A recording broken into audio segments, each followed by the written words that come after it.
Pada kesempatan kali ini membahas tentang apa itu publikasi ilmiah ya.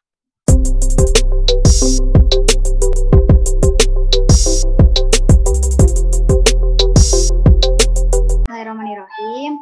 Assalamualaikum warahmatullahi wabarakatuh. Sebelumnya izin memperkenalkan diri. Saya Cindy Mulyawati selaku moderator pada pertemuan kali ini, dan di sini juga sudah dihadiri oleh pemateri kita, yaitu ada Kang Geri Filisianto. Pertemuan kali ini saya serahkan kepada Kang Geri. Dipersilahkan.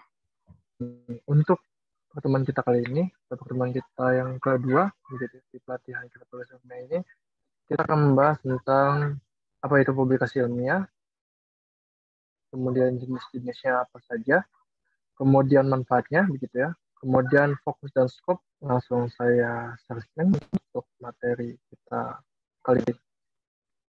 Apakah PPT-nya sudah terlihat di layar? Sudah Kang. Oke, sudah ya. Pada kesempatan kali ini, sesuai dengan apa yang tadi saya jelaskan, kita akan membahas tentang apa itu publikasi ilmiah ya.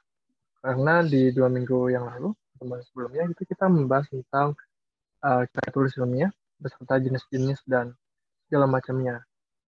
Seperti itu. Kita tahu kalau karya tulis ilmiah itu banyak jenisnya. Seperti itu. Tidak hanya terbatas pada skripsi, tesis, disertasi, tapi banyak jenisnya seperti itu. Baik itu yang ada di media cetak maupun di media seperti jurnal. Sebelum kita masuk ke materi hari ini, saya ingin memberikan sedikit pertanyaan gitu, untuk kalian. Mungkin bisa diisi ya. Ini lebih ke game aja, mini game gitu, supaya tidak terlalu formal dan terlalu kaku begitu. Apa yang akan kita bahas pada pertemuan kali ini. Mungkin bisa dicek ya di kolom chat untuk gamenya begitu, mini gamenya bisa diisi begitu. Nah, jadi di sini yang pertama saya ingin mengetahui apa yang ada di pikiran kalian ketika mendengar apa itu publikasi atau kata publikasi itu yang ada di dalam benak kalian. Mungkin bisa langsung dilihat saja ya di kolom chat, kemudian diisi untuk keywordnya atau kata kuncinya yang kalian pikirkan begitu dari dari apa yang saya tanyakan. Buat teman-teman semua, boleh untuk segera mengisi mentinya ya, untuk pertanyaan-pertanyaan yang sudah disediakan. Media sarana untuk umum. Oke. Ya, silakan diisi yang banyak, nggak apa-apa. Saya ingin tahu pandangan kalian sebelum kita masuk ke materi inti.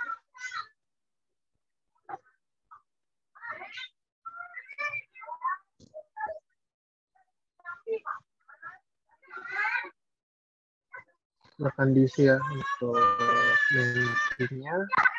Itu menti yang pertama, kemudian terdapat pula menti yang kedua, yaitu mengenai apa yang Anda pikirkan ketika Anda membaca kata ilmiah.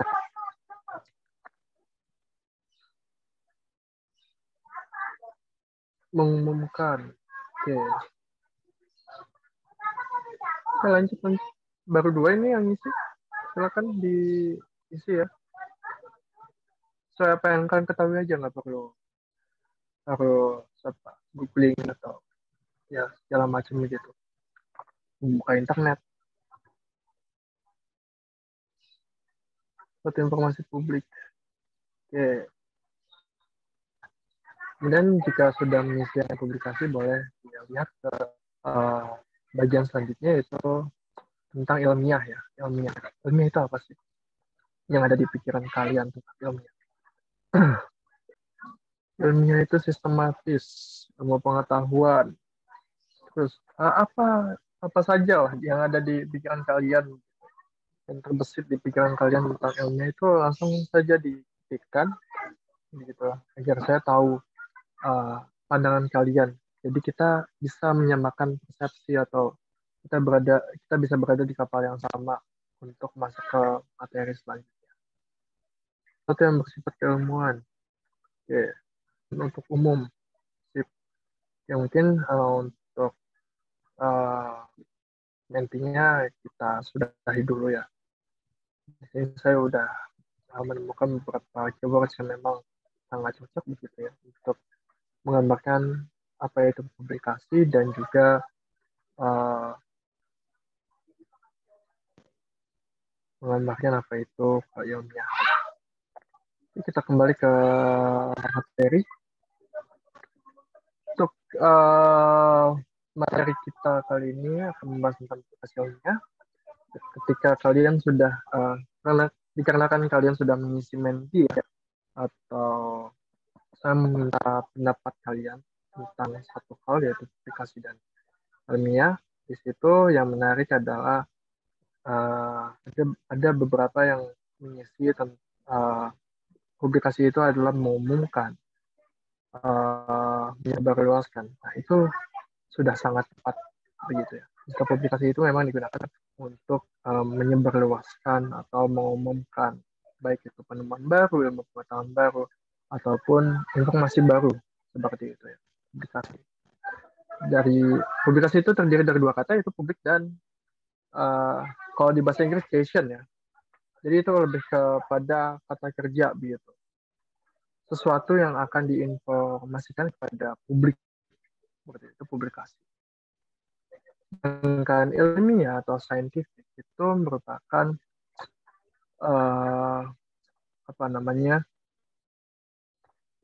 sesuatu yang terstruktur begitu dan sesuai dengan prosedur. Berbeda dengan pendapat begitu ya, pendapat maupun opini begitu. Mereka itu tidak ilmiah, mereka itu berdasarkan pandangan-pandangan subjektif atas hal tertentu. Berbeda dengan ilmiah, itu terstruktur dan mempunyai pandangan yang sangat objektif tentu saja ketika melihat permasalahan dari suatu hal. Dari definisinya, publikasi ilmiah merupakan suatu ilmu pengetahuan yang dibagikan atau disebarkan melalui suatu sistem berdasarkan peer review. Peer review ini merupakan Jadi ketika saya misal menuliskan suatu hasil penelitian, gitu ya. Nah, peer review ini adalah proses di mana hasil penelitian saya yang sudah saya susun itu diserahkan kepada pihak yang lainnya untuk dinilai keabsahannya, apakah ini valid atau enggak, seperti itu. Apakah ini relevan atau enggak? Apakah ini objektif atau enggak? Seperti itu ya. Kemudian dalam rangka untuk mencapai tingkat objektivitas setinggi mungkin. Di sini yang dinamakan publikasi ilmiah itu bukan tentang pandangan tentang suatu hal, opini pribadi, begitu. Jadi jelas ya untuk publikasi ilmiah definisinya seperti itu. Kemudian selanjutnya ada salah satu jenisnya dari publikasi ilmiah itu ada yang disebut dengan artikel yang merupakan suatu bentuk tulisan yang berisi laporan-laporan sistematis mengenai hasil dari kajian atau hasil dari penelitian.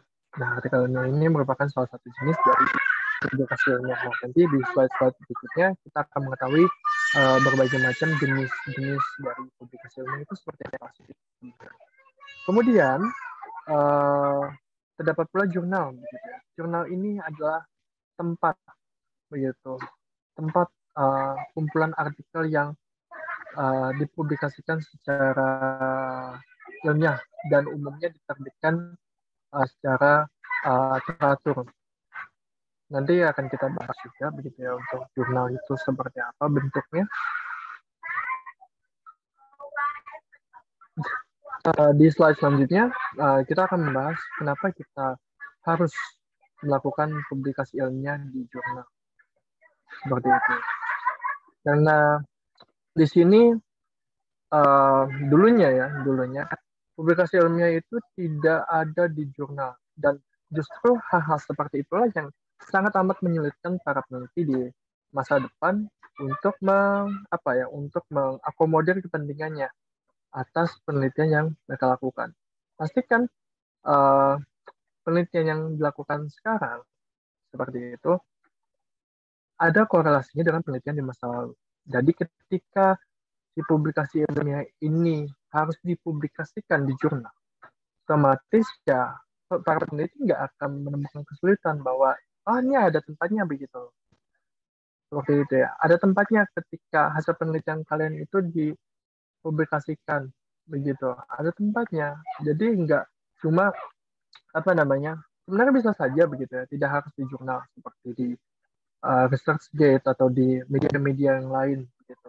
Tapi dari sisi keilmiahan, jurnal ini sangatlah ilmiah begitu.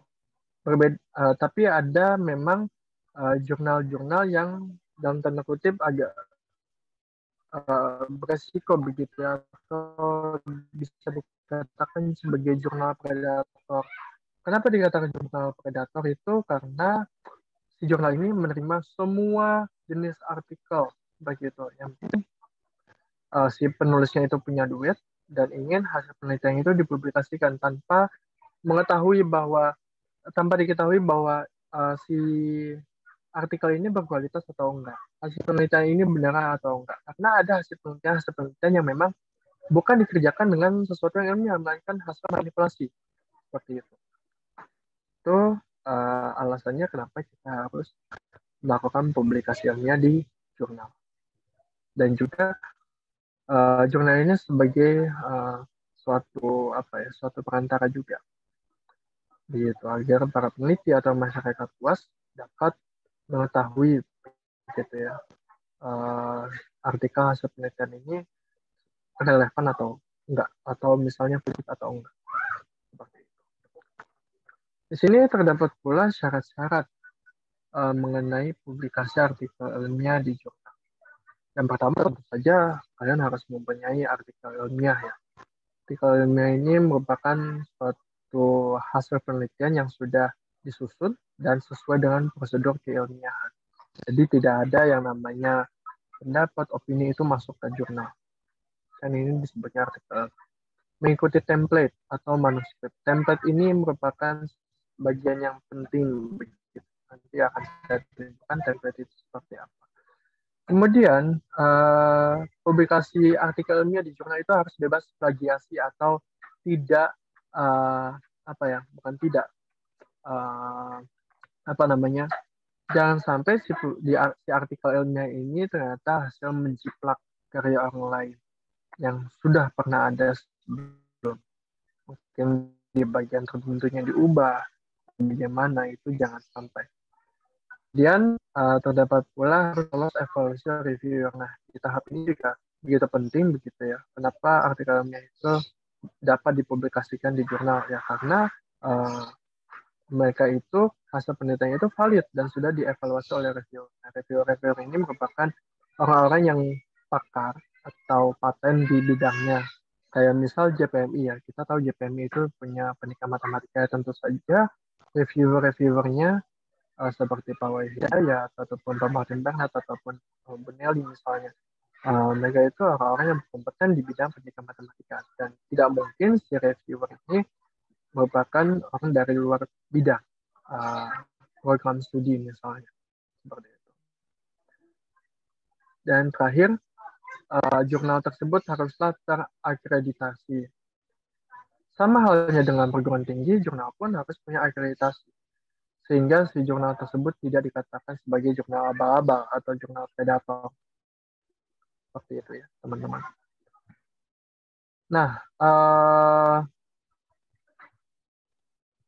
di sini sambil saya tunjukkan ya, di sini kan kita punya syarat yang pertama harus punya artikel ilmiah, kemudian mengikuti template atau manuskrip, kemudian harus bebas plagiasi, kemudian lolos evaluasi reviewer, dan terakhir yaitu si jurnalnya itu harus terakreditasi dan memiliki ISSN. ISSN ini merupakan kode standar internasional untuk suatu publikasi ilmiah.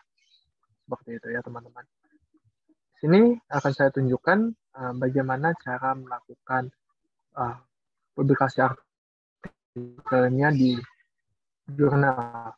Kita contoh adalah JPRI yang tidak begitu, bukan yang masih menggunakan versi lama dari jurnal. Di sini kalian akan mempelajari ya bagaimana cara melakukan publikasi ilmiah ketika kalian sudah melakukan penelitian dan juga sudah ada hasilnya.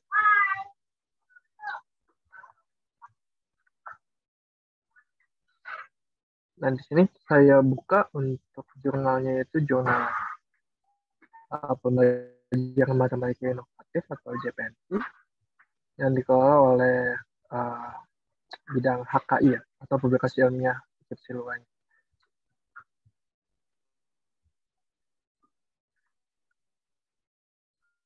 Nah, ini adalah bentuk dari tampilan jurnal secara web. Dahulu ya, jurnal itu hanya diterbitkan secara cetak seperti itu. Dan biaya publikasinya pun cukup sangat mahal dan menguras kantong. Gitu. Sedangkan untuk di masa yang sekarang, di tahun 2003 ke atas, itu ya, terdapat jurnal-jurnal yang berbasis online, gitu, atau daring, gitu ya. Jadi tidak perlu kalian harus membeli buku atau jurnalnya, gitu ya, di edisi tertentu. Nah, di sini kita lihat ya, di sini ada tampilan fisik dari si jurnal. Jadi jurnal ini sekarang ada dua. Yang pertama adalah jurnal online, gitu ya. Kemudian ada jurnal cetak, begitu, versi print, bisa dibilang seperti itu. Ini mungkin tidak begitu jelas gambarnya, tapi setidaknya kalian mengetahui bahwa jurnal ini ada dua bentuk. Yang pertama adalah jurnal online, begitu ya, yang dipublikasikan secara daring, begitu ya, lewat internet. Kemudian ada jurnal yang versi cetak, dan untuk kalian bisa menambahkan jurnal versi cetak ini, kalian harus membeli, begitu, membeli si edisi tertentu. Berbeda dengan jurnal yang online, kita bisa mengaksesnya secara gratis, kecuali jurnal-jurnal internasional yang memang harus kita punya keanggotaan, begitu ya, baik itu dengan cara membayar atau melakukan publikasi ilmiah di jurnal tersebut.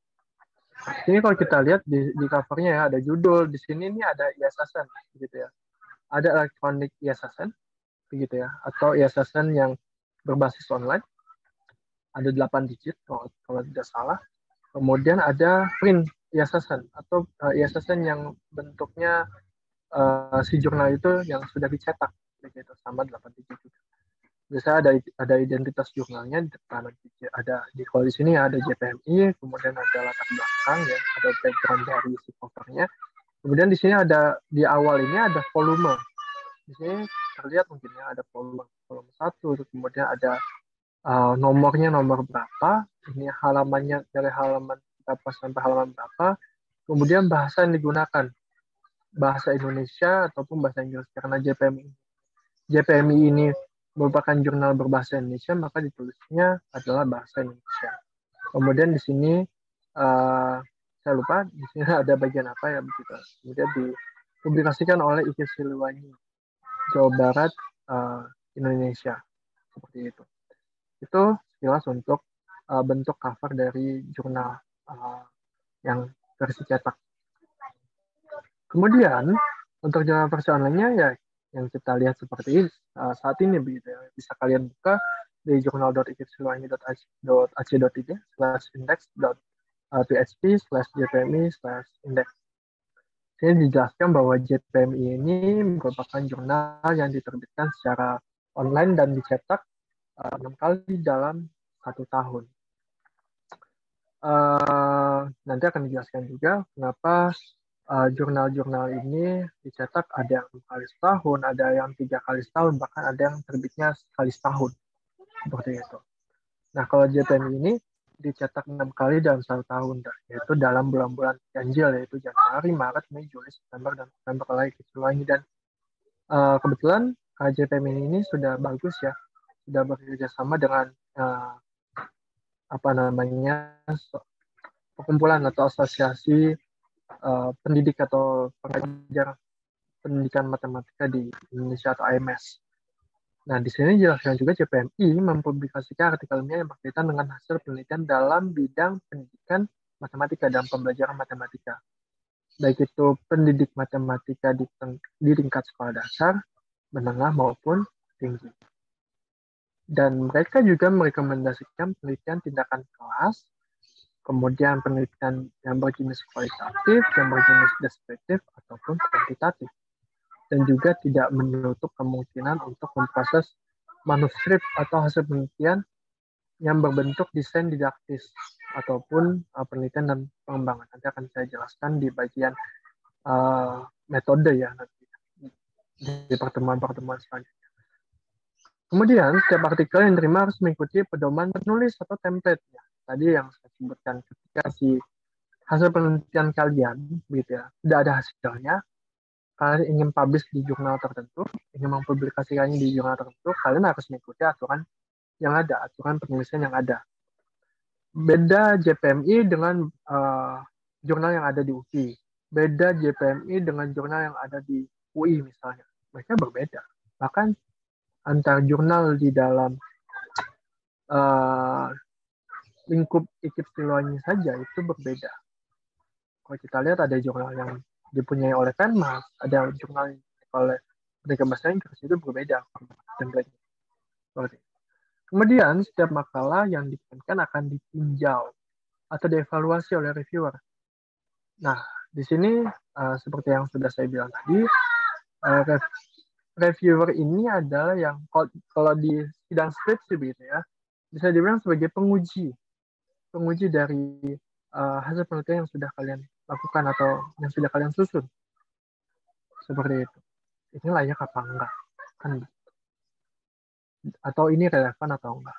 Atau ini skopnya masuk atau enggak? Atau fokusnya masuk atau enggak? Seperti itu. Jangan sampai misal ya kalian melakukan publikasi di JPMI tapi artikelnya itu tentang pendidikan bahasa Inggris. Ini itu tidak sama sekali tidak masuk begitu. Ataupun tentang yang gampang deh, matematika murni misalnya.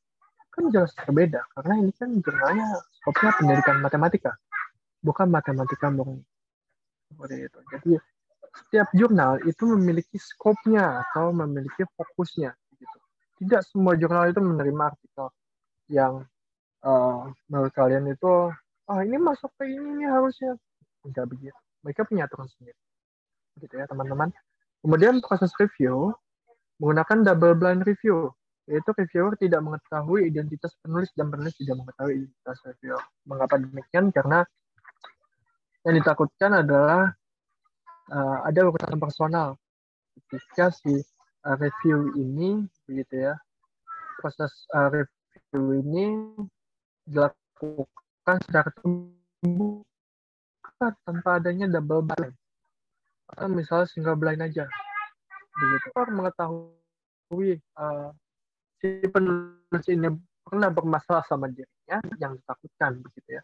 Bisa-bisa tidak ada penilaian atau evaluasi yang secara objektif, melainkan secara subjektif. Ini artikelnya si Jerry misalnya, saya benci sama dia, nggak perlu begitu.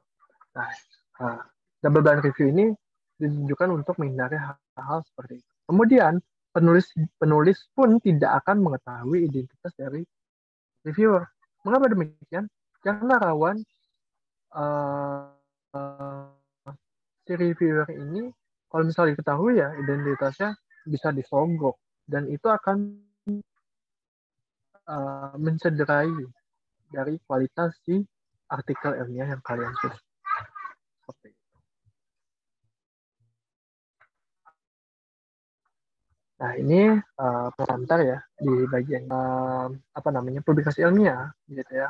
Ini kalian harus mendaftar terlebih dahulu jika masih belum punya user begitu atau akun begitu. Nah, di sini ada cukup banyak ya, kalau tidak salah ada 30 artikel yang sudah dipublikasikan di edisi atau di nomor pada volume ini atau volume kelima. Nah, di sini ada pilihan nggak sih jurnal versi yang kedua. Karena di sini kita nantinya, kalau tidak salah penerapannya mulai tahun 2023, seluruh jurnal itu harus berbasis jurnal versi 3 ya, atau OJS versi 3. OJS ini Open Journal System, yang mengelola si jurnal itu supaya bisa mempublikasikan artikel kalian. Dan kebetulan JPM ini masih menggunakan OJS atau sistem versi 2, yang mana tampilannya masih gitu dalam tanda kutip buruk ya, atau terlalu kaku seperti itu. Nah, di sini ada pilihan, ada home, di sini rumah ya, atau tampilan depan, kemudian ada about, begitu ya. About ini tentang jurnal, kemudian ada login untuk masuk ke jurnal untuk melakukan prosesnya. Kemudian ada register yang belum mempunyai akun artikel tertentu, namanya seperti itu. Kembali lagi ya, tadi sudah saya perkenalkan begitu. Jurnal begitu ada yang daringnya, ada yang versi cetak seperti itu. Nah, sekarang kita akan belajar mengenai bagaimana sih cara mempublikasikan artikel ilmiah begitu ya, yang sudah kalian susun begitu, atau hasil penelitian yang sudah kalian susun dan berbentuk menjadi artikel ilmiah. Nah, sebelum kalian melakukan submit atau ibaratnya memberikan hasil penelitian kalian kepada jurnal, kalian harus membuat akun terlebih dahulu. Nah, di sini ada tab register ya. Kalau misalnya kalian belum punya akun, kalian langsung daftar di sini. Silakan kalau misalnya mau daftar sekarang pun tidak apa-apa, karena akan dipakai selamanya kan begitu. Pasti kalian ketika akan mengerjakan skripsi kan kalian juga akan melakukan publikasi ilmiah juga, cepat atau lambat.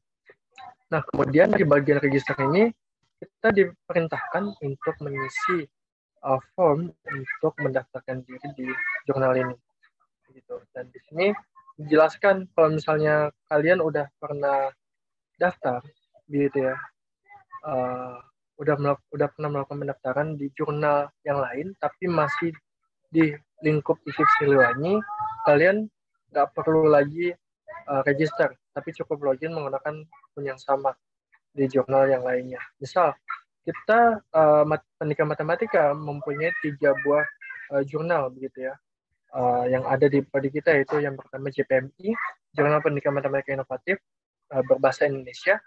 Kemudian ada JIML, Journal of Innovative Mathematical Learning. Itu versi bahasa Inggrisnya JPMI, tapi berada di domain yang berbeda begitu daripada JPM. Kemudian yang ketiga ada Jurnal Infinity, bahasa Inggris juga, tapi membahas hal yang sama. Seperti itu ya. Jadi kalau misalnya kalian punya akun di 2 jurnal yang lainnya, gitu ya, itu kalian bisa gunakan di jurnal ini juga. Dan di sini jelas kita disuruh ngisi username, gitu ya. Username-nya harus mengandung, di sini dijelaskan mengandung huruf kecil, angka, ataupun underscore seperti itu. Kemudian masukkan password minimal 4 karakter, bebas passwordnya, tidak perlu yang sulit-sulit. Kemudian diperintahkan untuk mengulangi password yang ada begitu ya, password yang sudah diketikkan sebelumnya. Kemudian salutation ini merupakan panggilan begitu ya, tuan, nyonya, nona gitu, Mister, Miss, atau Mrs gitu ya.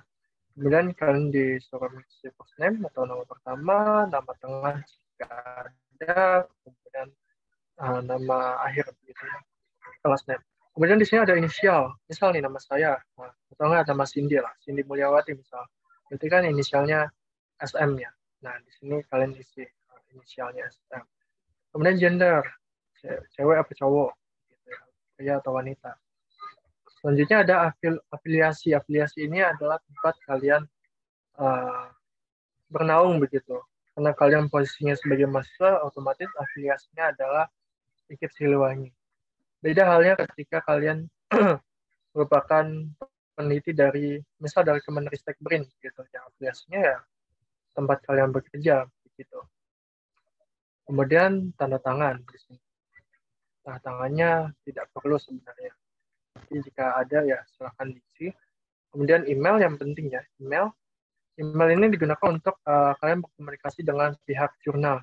Jadi ketika kalian melakukan submission atau menyerahkan hasil penelitian kalian, gitu ya, nanti kalian akan kontak-kontakan lewat email, begitu dengan pihak jurnal. Dan kita nggak tahu siapa yang balas.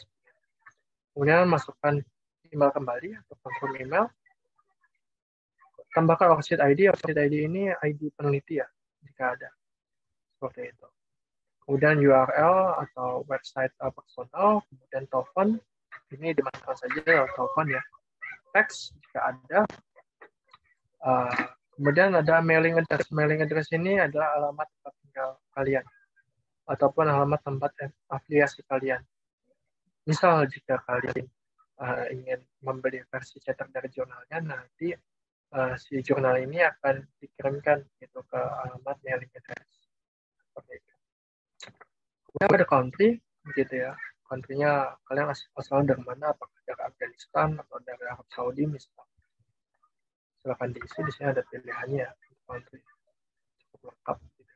Kalian semua ada. Kemudian di sini ada bio, gitu. Ya sama halnya dengan Instagram, sama halnya dengan Twitter ataupun sosial media lainnya. Di jurnal juga kita harus menuliskan bio kita. Gitu. Kita asalnya dari mana, background kita apa. Tulis saja misal masa program studi pendidikan matematika gitu.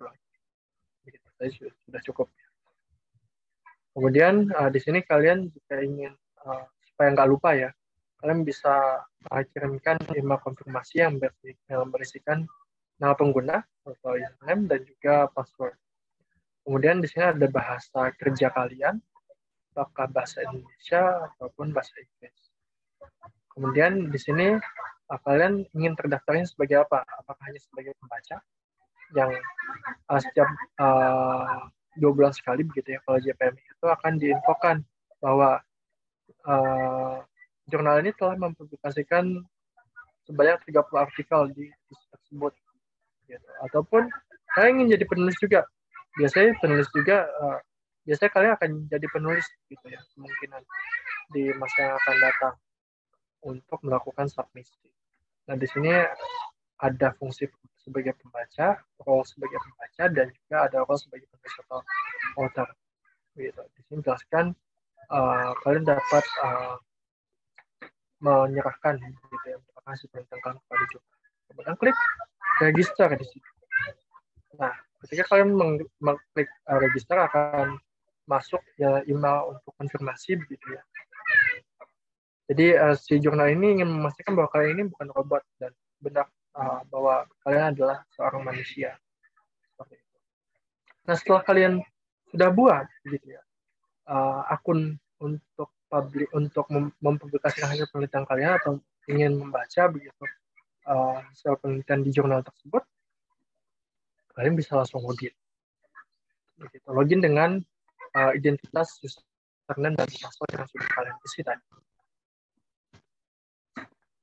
Nah, kalian login, masukkan username ya nanti dan juga kata kunci atau password.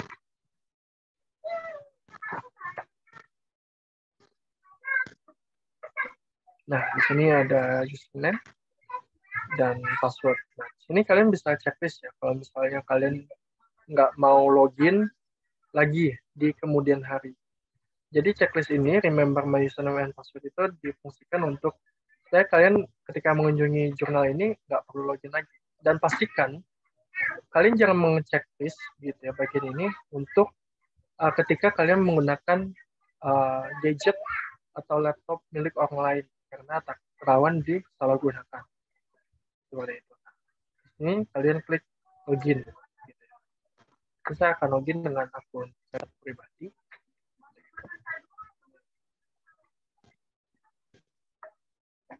Nah, di sini ada tampilan pengguna ya, user home. Jelaskan bahwa di sini saya mempunyai satu artikel yang aktif dan juga 2 buah artikel yang sudah diarsip. Arsip ini bisa berbeda-beda, artinya bisa si artikel yang kalian tulis itu di reject atau ditolak karena nggak sesuai dengan keinginan si jurnal ataupun hal-hal yang lainnya. Ataupun misal kalian nih artikel kalian sudah dipublikasikan, bisa juga masuk ke bagian archive ini. Dan juga saya mempunyai satu buah artikel. Selanjutnya, ketika kalian mengklik new submission, gitu ya, biasanya kalian akan dihadapkan pada 5 langkah untuk menyerahkan hasil penelitian yang sudah kalian susun dalam bentuk artikel ini. Yang pertama adalah langkah awal, start, kemudian upload si artikelnya, kemudian masukkan keterangan-keterangan dari artikel yang kalian serahkan, kemudian upload juga file pendukung, kemudian konfirmasi seperti itu. Nah di sini cukup kalian checklist semua ya. Di sini pastikan bahwa si artikel kalian ini formatnya bukan PDF. Jadi kenapa tidak PDF? Gitu ya. Karena kan ini basisnya online. Gitu ya. Ketika si reviewer merasa bahwa ini ada yang kurang, mereka tinggal cukup begitu ya menambahkan kolom komentar di Microsoft Word. Biasanya seperti itu. Nanti akan saya tunjukkan mungkin untuk bagian kolom komentarnya. Sini sudah dipastikan bahwa yang kalian upload itu merupakan file Word, kemudian tidak pernah pastikan bahwa artikel kalian itu tidak pernah dipublikasikan di jurnal yang lainnya. Karena bisa dibilang itu merupakan suatu plagiarisme diri sendiri atau self plagiarisme. Begitu ya teman-teman. Jadi sangat amat dilarang untuk mempublikasikan kembali apa yang sudah kalian publikasikan sebelumnya. Nah, di sini jika tersedia begitu ya, URL atau link pada bagian daftar pustaka atau referensi itu tersedia. Itu jika ada. Kalau nggak ada pun nggak apa-apa. Tapi usahakan ada. Jadi akan memudahkan si reviewer untuk mengecek keabsahan dari rujukan yang kalian lihat. Seperti itu ya. Kemudian sudah sesuai ya untuk template-nya, si teksnya ini harus spasi 1 begitu ya, atau single space, karena ada beberapa artikel yang space-nya itu double space atau spasinya 2 atau 1,5 begitu. Kemudian menggunakan font 12 ukuran 12 ya untuk fontnya. Kemudian untuk penggunaan bahasa Inggris, kemudian bahasa-bahasa yang bukan bahasa Indonesia itu bukan disarankan lagi, diwajibkan untuk menggunakan huruf miring atau italic, ketimbang hanya di garis bawahi saja. Kemudian dan semua ilustrasi atau gambar, table, gitu ya, ditempatkan pada tempat yang tepat dan sesuai dari awal sampai akhir. Dan di sini juga dijelaskan bahwa si hasil penelitian kalian atau artikel kalian ini harus sesuai dengan gaya referensi atau gaya citasi yang disarankan oleh jurnal di panduan author atau panduan penulis. Kemudian nih di syarat yang terakhir, jika kalian artikelnya sudah masuk ke tahap review, si pihak jurnal akan memastikan bahwa pengaturan atau peraturan atau kebijakan si double blind review ini akan diterapkan. Jadi akan dijelaskan juga untuk masing-masing proses begitu ya ketika kalian melakukan publikasi ilmiah. Kemudian ada copyright notice. Copyright notice ini adalah pemberitahuan untuk menyerahkan hak cipta dari apa yang sudah kalian tulis. Nah, jadi hak cipta dari penelitian kalian ini akan diserahkan sebagian kepada pihak jurnal, gitu ya teman-teman. Agar pihak jurnal juga mendapatkan royalti dari apa yang kalian tulis, gitu, atau kalian teliti, seperti itu. Kemudian di bawahnya ada comments for the editor. Ini saya rasa tidak perlu ya kalau misalnya. Kemudian klik save dan lanjutkan atau save and continue. Selanjutnya di step yang kedua, kalian di bagian ini akan menyerahkan atau mengupload artikel kalian yang sudah di-publish, gitu ya. Bukan yang sudah di-publish, yang sudah disusun maksud saya, gitu ya. Nah, di sini dijelaskan untuk mengupload artikel kalian ke jurnal ini, silakan lakukan langkah-langkah berikut, gitu ya. Di bagian ini atau di halaman ini, silakan pilih file yang mana berisikan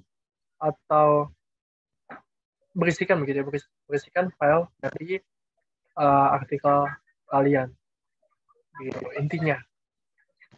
Kemudian kalian klik choose file di sini, gitu ya, choose file. Ini kalian bisa cari gitu ya artikel kalian itu adanya di bagian yang mana.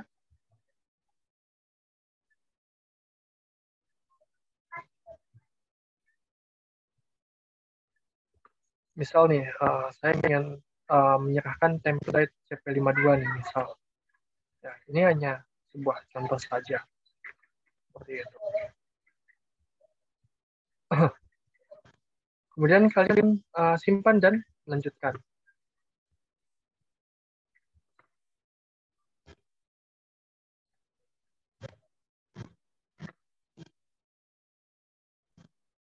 Kemudian setelahnya kalian akan memasukkan data-data atau keterangan dari hasil penelitian kalian.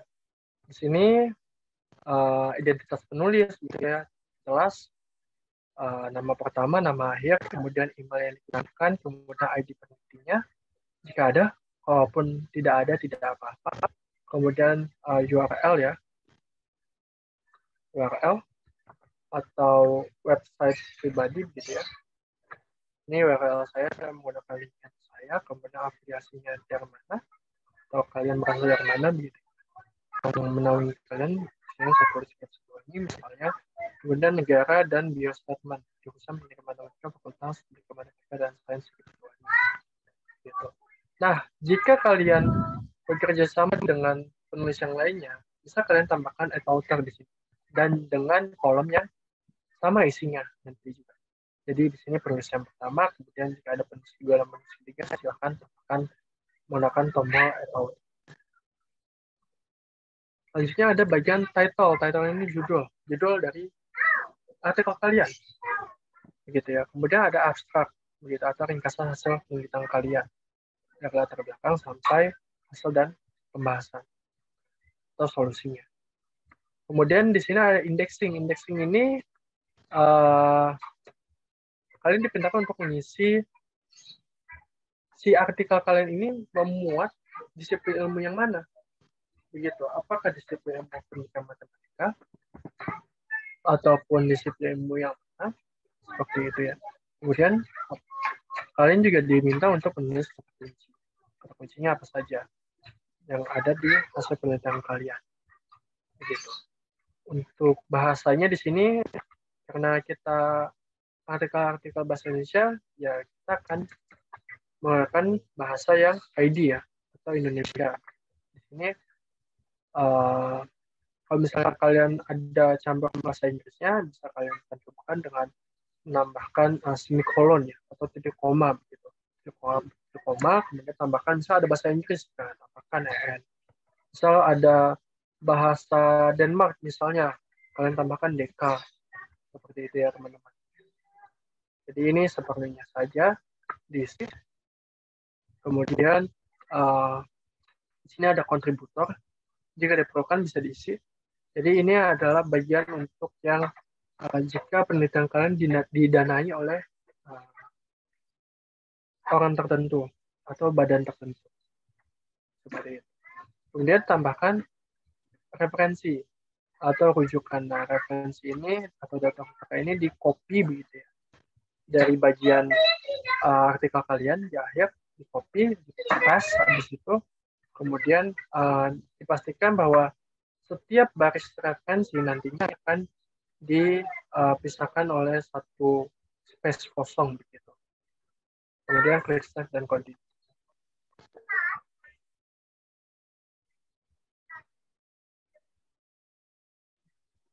Nah, di sini mungkin pemilihannya. Ini title-nya kalau di ternyata misal nih title-nya atau judulnya A gitu, password-nya B misal. Nah, habis itu langsung save dan continue. Kemudian masuk ke step yang keempat, yaitu mengupload file-file pendukung. Di sini kalian nggak hanya menyerahkan gitu ya hasil penelitian kalian, tapi hasil penelitian tersebut haruslah ada buktinya begitu. Jadi nggak ada yang namanya itu penelitian kalian itu penelitian hasil manipulasi begitu. Kalian diwajibkan untuk mengupload supplementary file atau file pendukung seperti itu. Kemudian setelahnya kalian klik akan continue. Nah, terakhir masuk ke step yang ke-5. Di sini nanti kalian akan akan dijelaskan bahwa kalian mengonfirmasi bahwa artikel ini udah yakin mau dipublish di JPMI, dan kemudian si artikel yang sudah disubmit di sini nggak akan kalian bisa tarik kecuali kalian ingin kena denda. Kalau nggak salah dendanya itu 1.500.000 per artikel seperti itu. Nah, ketika kalian sudah yakin selesai ingin mengumpulkan begitu, ingin menyerahkan artikel kalian bisa klik finish submission seperti itu.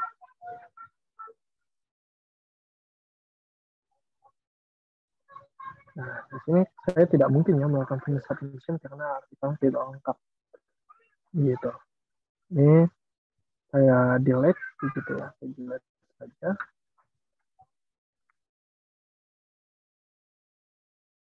Oke. Jadi seperti itu ya teman-teman untuk menyerahkan hasil penelitian yang sudah kalian susun menjadi artikel. Sekarang kita lanjut ke part yang berikutnya. Kemudian saya buka lagi ya PPT-nya. Apa sudah terlihat ya di PowerPoint kalian? Selanjutnya haruslah artikel yang kalian susun itu mengikuti template atau pedoman begitu ya yang sudah ditetapkan oleh pengelola jurnal begitu. Nah, di sini saya akan tunjukkan template dari si jurnal pendidikan matematika inovatif atau JPMI yang dikelola oleh Prodi. Ya. Oke, di sini ada template atau template ya, template atau pedoman dari penyusunan hasil penelitian kalian jika kalian ingin mempublikasikan hasil penelitian kalian di JPMI. Yang pertama kalau kita lihat di template ini ya, di template ini tuh ada identitas dari si jurnal otomatis. Pastinya di bagian paling atas itu biasanya ada identitas jurnal begitu ya. Di bagian paling atas di sini ada identitas jurnal yaitu JPMI. Kemudian ada volumenya. Volume ini menunjukkan tahun keberapa mereka terbit begitu ya di tahun 2022. Kalau tidak salah di tahun ini adalah volume yang ke-5. Kemudian untuk nomornya itu merupakan edisi keberapa sih? Udah terbit keberapa kali begitu di tahun 2022 misalnya. Kan kalau tadi kita tahu ya, JPMI itu mereka publishnya setiap 2 bulan sekali di bulan-bulan ganjil. Nah, kalau misalnya publishnya di bulan Maret, otomatis ya nomor jurnalnya adalah nomor 2 begitu. Kemudian selanjutnya XX selanjutnya merupakan bulan terbit dan tahun begitu. Kemudian di sini saya jelaskan ya yang tadi ada ISSN yang bentuknya print dan juga bentuknya online. Nah, ISSN ini berfungsi untuk mengidentifikasi bahwa si jurnal ini bukan jurnal bohongan gitu dan bisa dideteksi oleh sistem yang terhubung secara internasional. Kemudian ada doi. Doi ini bukan pacar atau kasih begitu ya, tapi lebih kepada digital object identifier atau objek yang mengidentifikasikan bahwa jurnal ini merupakan jurnal yang ada begitu ya. Ya, dan juga sudah terdeteksi oleh sistem begitu. Ini khusus untuk jurnal yang terbitnya sudah ada yang bentuknya online. Sedangkan jurnal yang bentuknya print begitu tidak ada doanya. Mereka nggak punya digital object identifier kecuali dipublikasikan ulang secara online. Begitu. Nah, kemudian di bagian atas di sini ada judul, gitu ya, Instruction of Template for Preparing Manuscript for JPMI. Ini judul ya. Ini bagian ini adalah bagian judul, begitu. Untuk perlu dipahami bersama. Nah, kemudian di bawahnya ada identitas penulis. Nih. Identitas penulis ini adalah orang-orang yang melakukan penelitian, begitu. Atau kalau misalkan ingin memasukkan orang yang mendanai penelitian pun tidak apa-apa. Gitu. Selama dia punya kontribusi di dalam penelitian tersebut. Kemudian yang di bawahnya di sini ada afiliasi penulis, afiliasi atau asalnya si penulis itu dari mana sih? Apakah dari Kipslangi, ataukah dari Universitas Amsterdam misal, begitu. Kemudian tuliskan juga alamatnya. Untuk alamatnya tidak perlu lengkap ya, jadi cukup jalan, nama kota, negara dan juga kode pos kalau tidak salah. Kemudian ada email di sini, email penulis. Nah, email penulis ini difungsikan untuk misal nih ada peneliti dari luar tertarik sama penelitian kalian dan ingin mengutipnya begitu. Mereka bisa bertanya lebih lanjut untuk mengetahui artikel tersebut gitu ya melalui email yang kalian cantumkan. Begitu itu fungsi email di dalam artikel ilmiah. Kemudian bisa kolom diterima dan disetujui. Diterima ini adalah uh, ketika kalian melakukan submisi. Misal kalian melakukan submisi di tanggal 26 Maret 2022, ya diterimanya di tanggal segitu. Lain halnya dengan disetujui. Disetujui ini sudah dikatakan bahwa artikel ini layak untuk dipublikasikan karena sudah sesuai dengan kaidah keilmiahan yang ditetapkan oleh pengelola jurnal. Begitu. Disetujui tanggal berapa nih? Misal tanggal 31 Maret 2022. Begitu. Tapi tidak mungkin ya, hanya 5 hari proses begitu. Kemudian di bawahnya ada bagian abstrak begitu atau ringkasan hasil penelitian. Nah, JPM ini menggunakan dua buah abstrak ya, bahasa Indonesia dan bahasa Inggris. Nah, bahasa Inggrisnya ada di bagian paling atas. Di sini dijelaskan bahwa artikel harus memuat abstrak maksimal 200 kata atau lebih sedikit nggak apa-apa. Begitu. Dan abstrak tidak boleh mengulangi informasi yang sudah disajikan di judul gitu, dan juga abstrak ditulis dalam bahasa Inggris dan bahasa Indonesia. Kemudian di bawahnya ada kata kunci. Kata kunci ini merupakan apa ya, kalau misalnya kalau kalian tahu di sosmed begitu ya, ada hashtag begitu. Kalian membahas tentang apa sih di artikel ini? Nah, itu hashtagnya itu si kata kunci begitu. Kemudian di bawahnya ada how to cite atau cara mengutip artikel kalian. Gitu ya, cara mengutip artikel kalian. Nah, di sini jelaskan bagaimana sih cara jika ada penelitian lain yang ingin mengutip hasil penelitian kalian. Nah, di sini jelaskan. Begitu ya. Nanti bisa kalian baca-baca begitu ya untuk cara mengutipnya bagaimana. Dan juga nanti kita akan mempelajari tentang cara pengutipan atau cara mensitasi publikasi ilmiah begitu. Kemudian selanjutnya ada bagian pendahuluan. Nah, di sini dijelaskan pendahuluan itu memiliki tujuan penelitian yang dilaporkan dan hubungannya dengan pekerjaan atau penelitian sebelumnya di lapangan. Begitu ya. Jadi pendahuluan ini berisikan tentang latar belakang kenapa kalian melakukan penelitian ini. Begitu. Dan juga hubungannya dengan penelitian-penelitian di masa lalu. Karena jika tidak ada penelitian di masa lalu yang relevan, artikel kalian akan auto ditolak. Kenapa? Karena ya nggak ada ininya, nggak ada dasar kenapa kalian melakukan penelitian ini. Begitu ya teman-teman. Kemudian di bagian bawahnya ya ada cara membuat apa namanya keterangan gambar gitu. Gambarnya ini harus ada di bagian bawah ya. Keterangan dari gambar nih. Misal gambar satu kegiatan pembelajaran dalam guided discovery learning. Begitu. Keterangannya di bawah.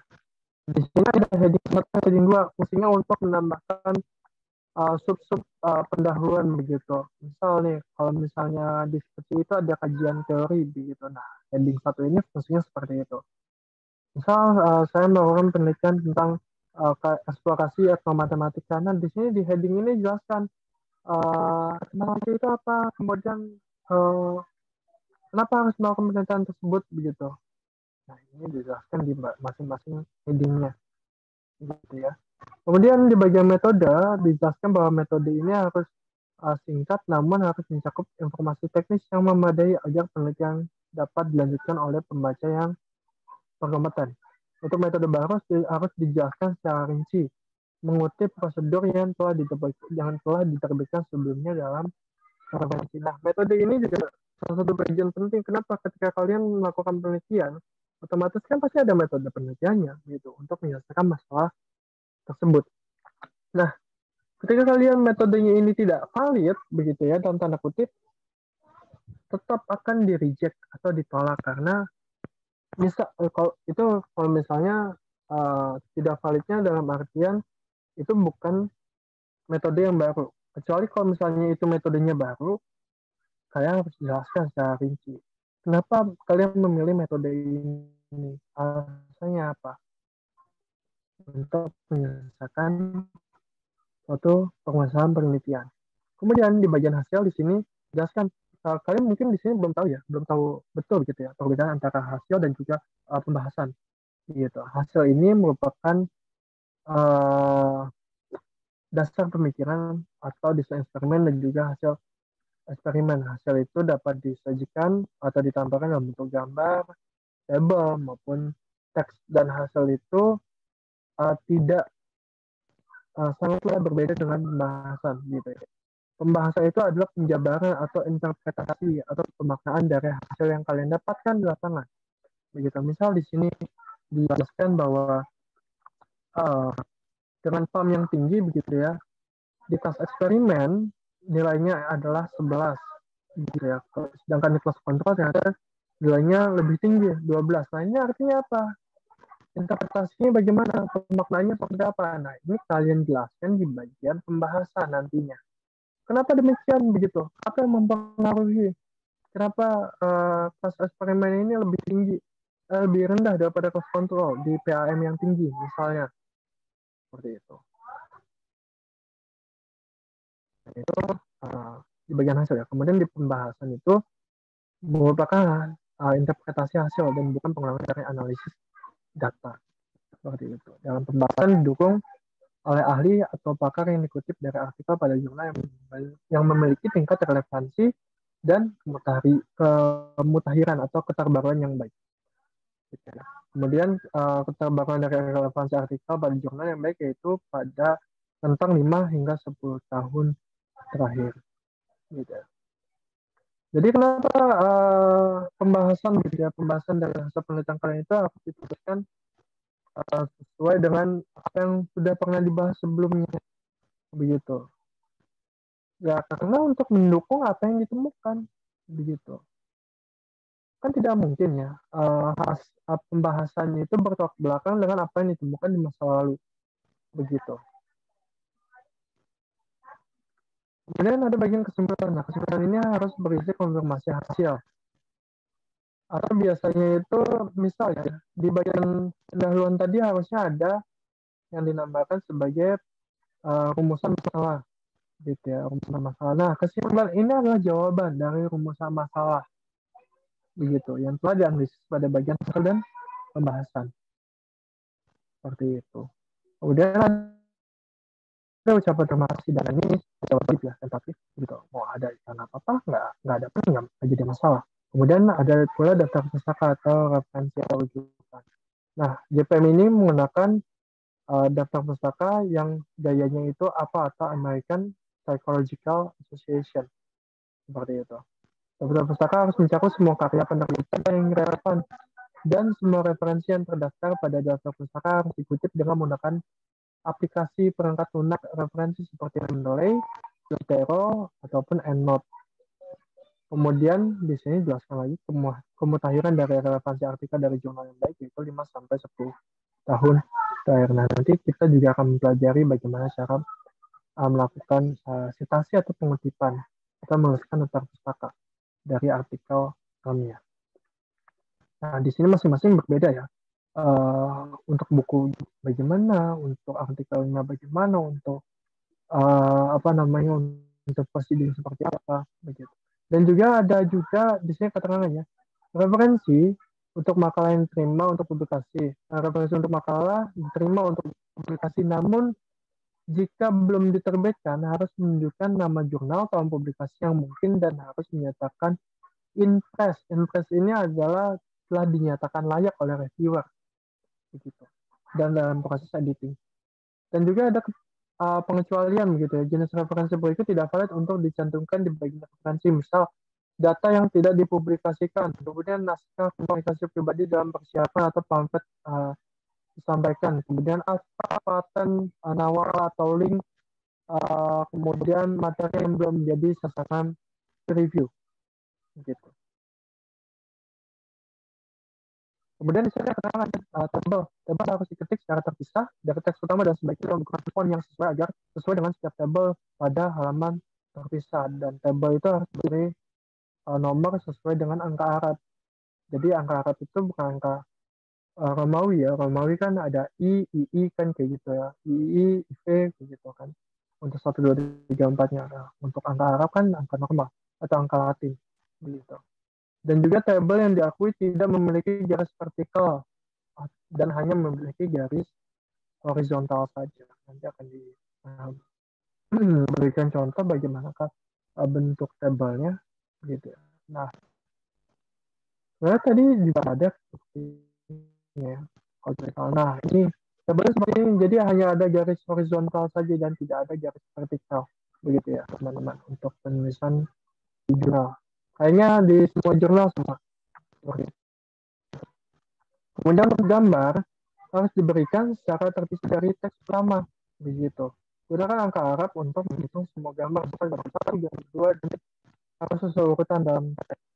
Jumlah gambar harus tetap baik di luar batas gambar itu sendiri. Jadi gambarnya tidak boleh pecah ya resolusinya untuk dicantumkan di dalam hasil penelitian. Seperti itu. Kita akan masuk ke bagian yang lainnya yaitu tentang lagi. Di sini bebas plagiasi atau tidak menjiplak begitu ya, hasil penelitian dari orang lain. Gitu. Nah, bagaimana caranya supaya artikel kita kan kita melakukan citasi, melakukan pengutipan begitu ya dari sumber-sumber lain. Nah, bagaimana supaya apa yang kita kutip itu tidak terdeteksi sebagai sebuah plagiarisme begitu. Kalau tidak salah untuk plagiarisme itu ya, angka plagiarisme itu di masing-masing jurnal itu berbeda. Kalau untuk JPM itu besar maksimum untuk tingkat plagiarisme itu sebesar 20%. Di atas 20% auto ditolak atau auto di reject oleh jurnal. Nah, di sini saya akan tunjukkan ya aplikasi yang digunakan untuk mengecek plagiarisme. Yaitu aplikasi Turnitin. Nanti kalian juga akan belajar ya tentang bagaimana cara menggunakan Turnitin. Biasanya di kampus itu ada dan memberikan akses gratis begitu. Kalau cuma untuk memeriksa hasil penelitian kalian itu deteksi melakukan plagiarisme tingkat tinggi atau enggak. Gitu. Di sini saya punya tampilan Turnitinnya. Di sini ada tampilan loginnya di bagian depan. Kalau misalnya kalian belum punya akun, bisa kalian klik register, atau bisa kalian males register nih, bisa kalian sign in aja menggunakan akun Google. Seperti itu. Kemudian di sini di sebelah kanan ini hasil dari apa namanya cek plagiarisme atau uji plagiarisme di aplikasi Turnitin. Di sini dijelaskan bahwa indeks kesamaan atau similarity index atau tingkat plagiarismenya itu rendah 13%. Begitu. Yang bagus itu di bawah 20% memang untuk plagiarisme di publikasi ilmiah baik itu jurnal maupun dalam bentuk yang lainnya. Di sini dijelaskan bahwa 13% dan 11% diantaranya berasal dari sumber internet. Kemudian 6%-nya dari publikasi ilmiah dan terakhir 4%-nya dari makalah mahasiswa. Begitu. Dan di sini dijelaskan sumber-sumber mana saja yang saya kutip begitu ya. Yang pertamanya yang paling besar adalah dari website jurnal.ikerswangi.ac.id. Kenapa paling besar? Karena ya kita kan menggunakan template-nya mereka untuk melakukan publikasi ilmiah. Otomatis akan semakin besar, begitu. Bukan, akan menjadi besar begitu proporsinya dari jurnal.ikerswangi.ac.id. Begitu. Kemudian yang kedua ada jurnal di IAIN Bengkulu begitu. Kemudian ada di jurnal Undiksia. Karena kalau tidak salah tidak begitu jauh masing-masing template-nya begitu ya. Walaupun memang ada perbedaan di beberapa bagian gitu. Kemudian ada di makalahnya USK Universitas Syahkuala. Kemudian ada di makalahnya UNY gitu. Kemudian ada di jurnalnya Universitas IPET begitu. Nah di sini jelas nih kalau nggak salah saya punya ada lebih dari 30 sumber begitu dan terdeteksi saya lakukan plagiarisme padahal sama sekali bukan plagiarisme begitu ya. Kemudian selanjutnya, nah di sini ngomong-ngomong masalah akreditasi jurnal begitu ya kan tadi kita melihat ya di sini jurnal itu harus terakreditasi dan memiliki ISSN begitu. Akreditasi dalam suatu jurnal itu penting. Kenapa? Karena peneliti melihat bahwa semakin tinggi akreditasinya akan semakin bagus atau akan semakin dilihat oleh mata dunia bahwa oh ini penelitian yang bagus nih nyata gitu. Tapi semakin rendah si akreditasinya maka akan semakin dipandang sebelah mata oleh peneliti yang lainnya. Ini terbitnya di jurnal Cinta 6 misalnya jelek gitu. Padahal belum tentu juga. Dan di sini ada beberapa website yang kita tahu bahwa yang bisa kita lihat begitu ya peringkat si jurnal kita itu ada di mana sih yang kita mau publish. Misalnya nih JPMI ini ada di akreditasi Sinta 4. Nah, kalau misal di PTN kan ada akreditasi A, B, C. Kalau dia nggak ada ya. Dia itu yang penting terakreditasi. Gitu. Begitu juga dengan jurnal. Di Indonesia sendiri ada yang namanya sistem pengakreditasian SINTA atau Science and Technology Index gitu ya. SINTA itu kepanjangannya. Nah, SINTA ini punya level akreditasinya berbeda-beda dari SINTA 1 yang paling bagus sampai SINTA 6 yang paling bukan buruk juga begitu ya, yang paling rendah begitu kualitasnya. Nah, JPMI ini ada di level SINTA 4 atau S4 begitu. Kemudian di situ juga dijelaskan ada H-index. H-index ini adalah indeks pengutipan. Begitu ya. Semakin tinggi H-index dari suatu jurnal, maka semakin bagus juga si akreditasi jurnal tersebut. Begitu ya, indeks begitu ya. Ada rumusnya begitu untuk mengetahui si indeks pengutipan. Kemudian sitas yang dilakukan dalam dari berdirinya si jurnal sampai sekarang itu sebanyak 2.314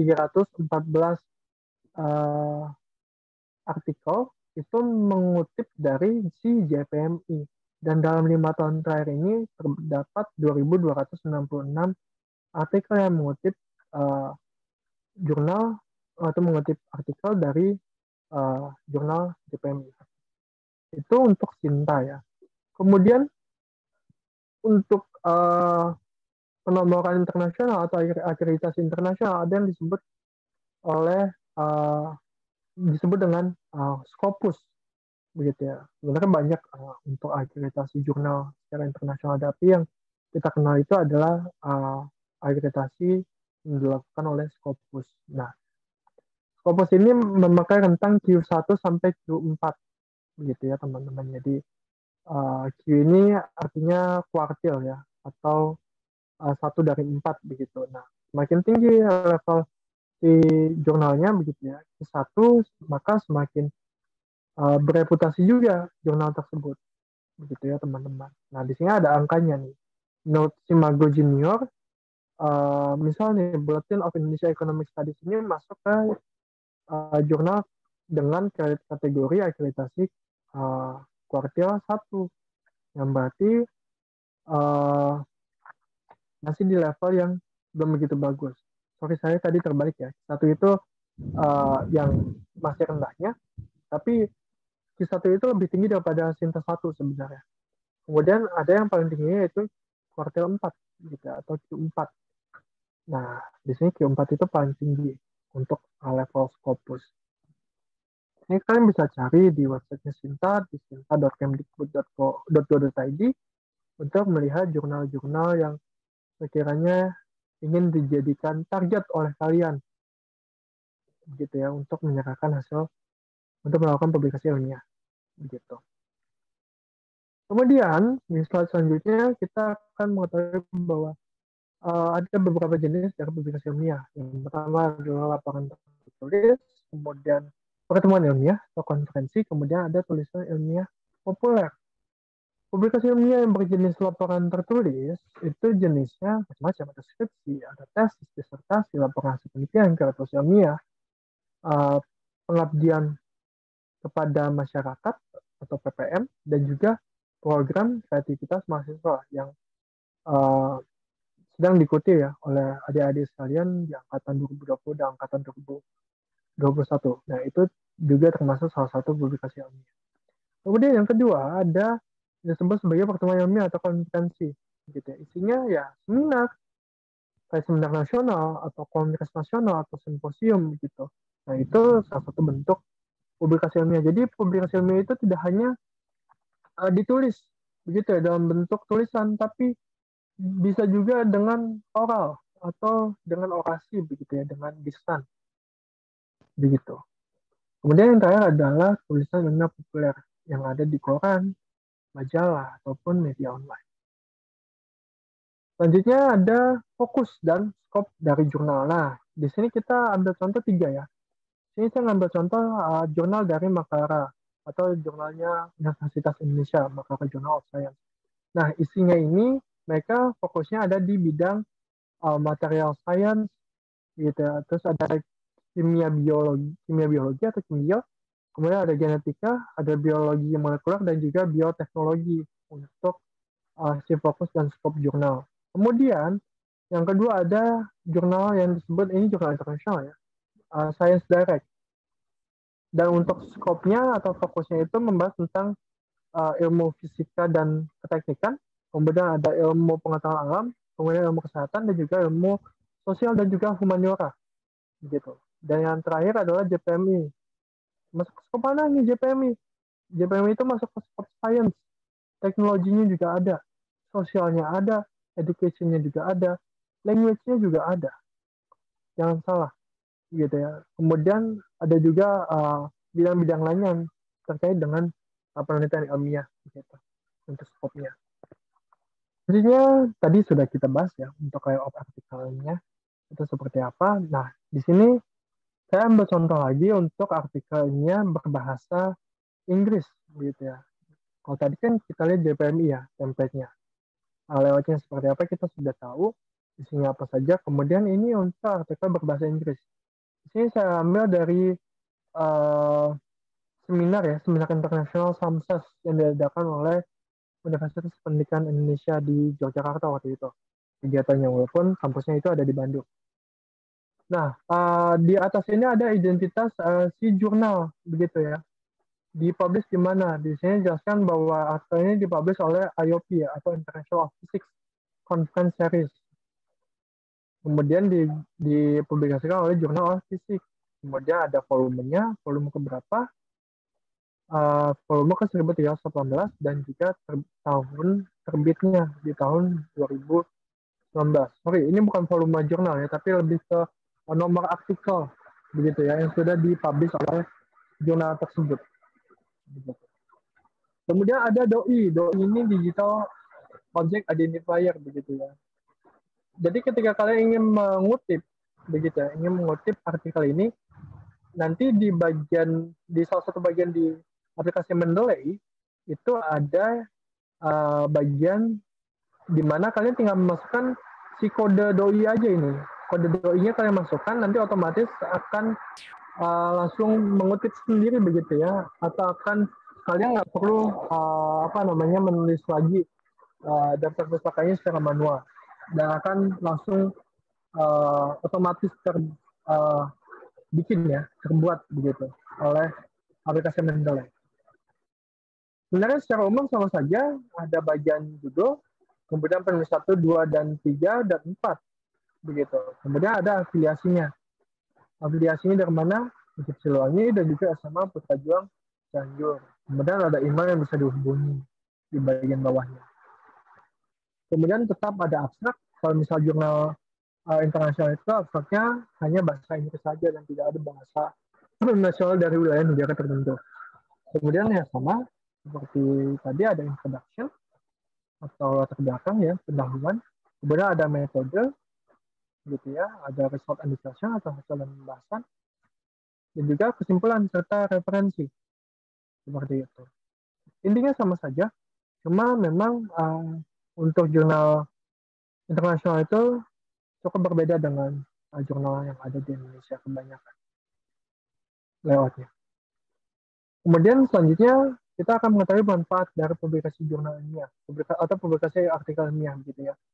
Yang pertama, dapat memperdalam ilmu pengetahuan kalian begitu, memperdalam ilmu pengetahuan kalian dalam mengkritisi suatu hal begitu. Jadi ketika kalian melakukan publikasi ilmiah, otomatis ya kan kalian akan mendalami seluk-beluk dari permasalahan yang kalian teliti begitu. Kan nggak mungkin kan kalian mendapatkan referensi dari pendapat orang, opini orang, kan nggak mungkin begitu. Jadi sekaligus memperdalam ilmu pengetahuan. Kemudian yang kedua, sebagai latihan persiapan tugas akhir bagi mahasiswa begitu. Si artikel ini adalah mini skripsi atau mini tesis atau mini disertasi. Ya, begitu. Ya, bisa dibilang. Kenapa? Karena kalau skripsi itu berhalaman-halaman, bahkan berpuluh-puluh halaman, sampai 80 halaman, 100 halaman, bahkan ada yang sampai 200 halaman.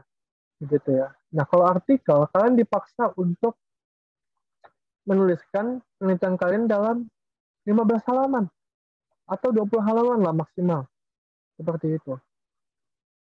Kemudian bisa menjadi portofolio kalian atau rekam jejak kalian. Wah, kalian udah pernah publish nih di jurnal ini, wah kalian keren. Itu bisa nambah-nambah nilai di CV kalian nantinya.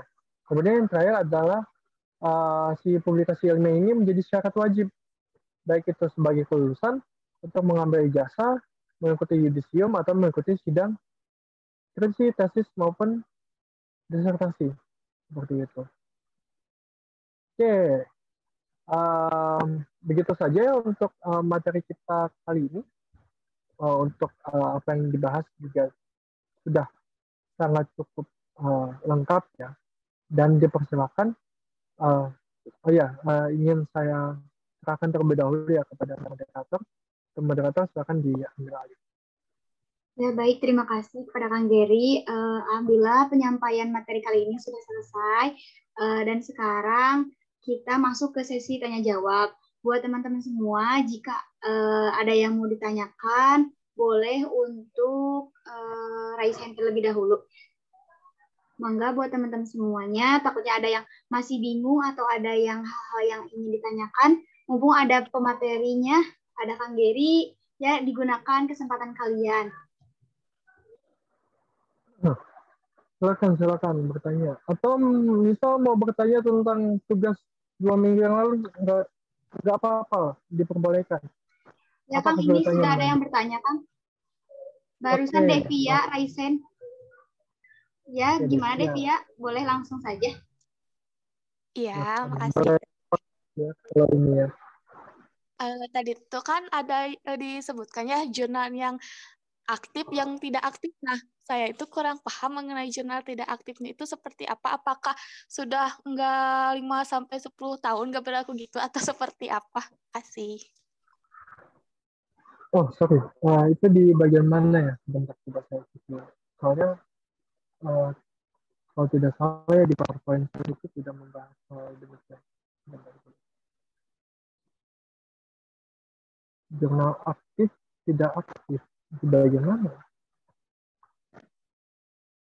Ini bisa saya share screen ulang ya untuk eh, materinya.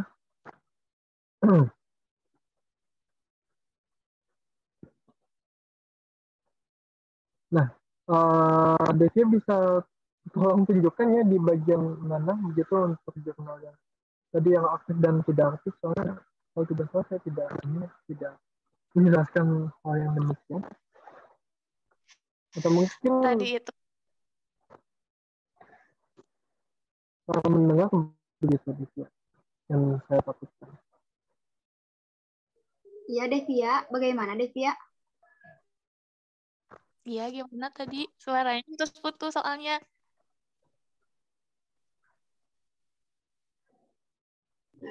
Tadi yang pertanyaan yang ditanyakan itu ada jurnal aktif dan jurnal tidak aktif. Nah, itu tuh yang tadi ditanyakan juga dari Kang Geri, bagian mana yang penjelasan yang sebelah mana gitu, Devia. Boleh menunjukkannya di bagian mana?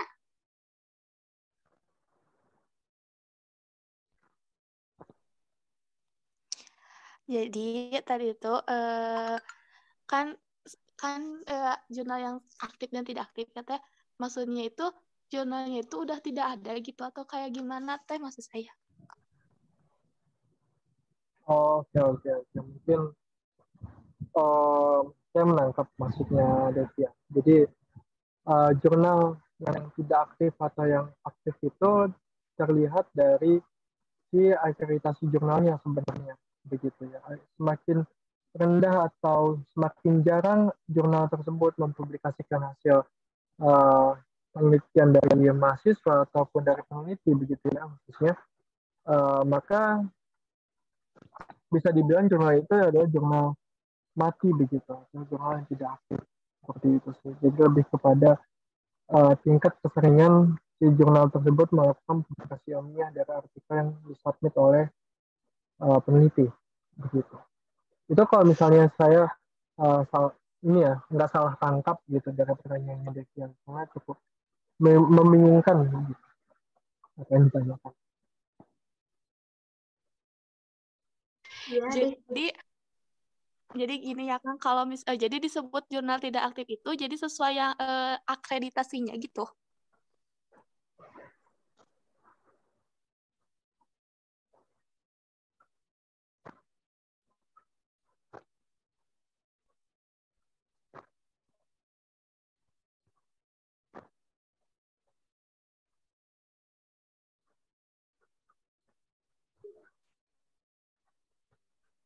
Akang mohon maaf, Devia bertanya ulang kan perihal jurnal aktif tidak aktif itu, jadi dilihat dari akreditasinya kan seperti itu katanya gitu kan?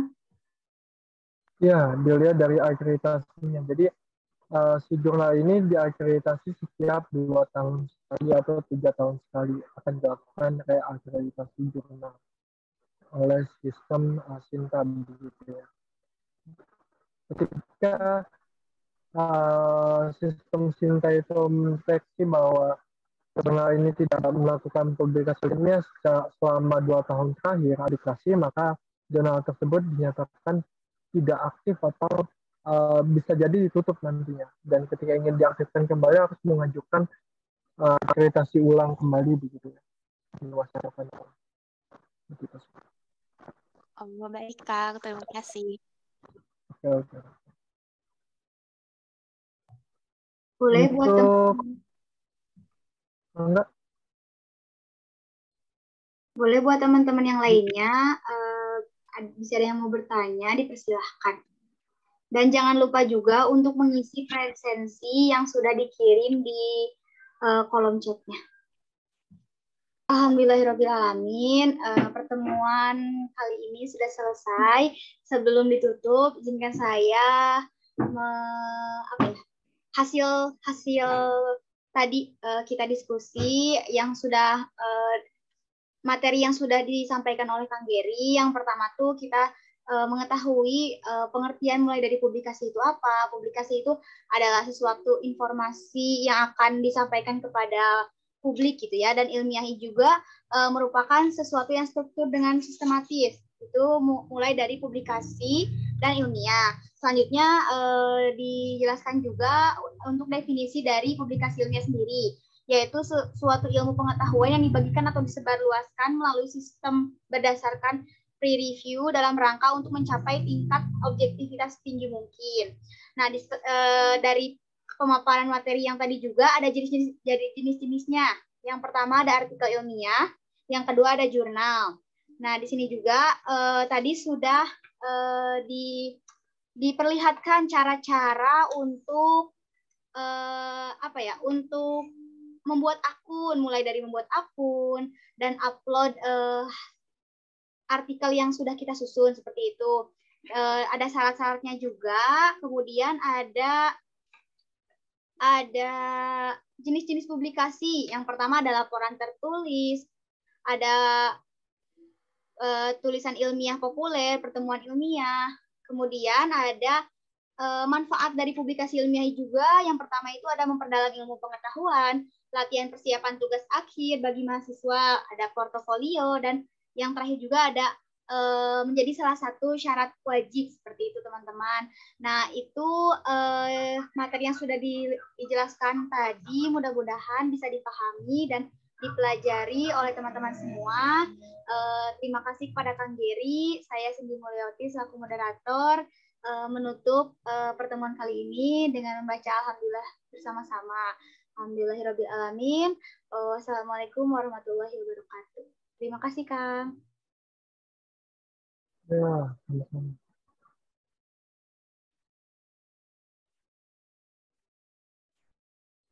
Sebelum keluar, boleh untuk dokumentasi terlebih dahulu buat teman-teman, boleh diaktifkan dulu kameranya.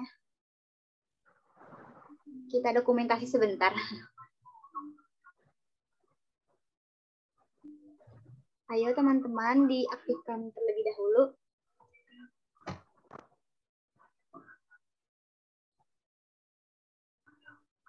Nah, ya, alhamdulillah sudah pada aktif. Kita mulai dokumentasi terlebih dahulu. Dimulai ya, 1, 2, 3. Sekali lagi, 1, 2, 3. Ya, alhamdulillah sudah selesai. Terima kasih buat teman-teman yang sudah bergabung dan jangan lupa untuk bergabung di pertemuan selanjutnya.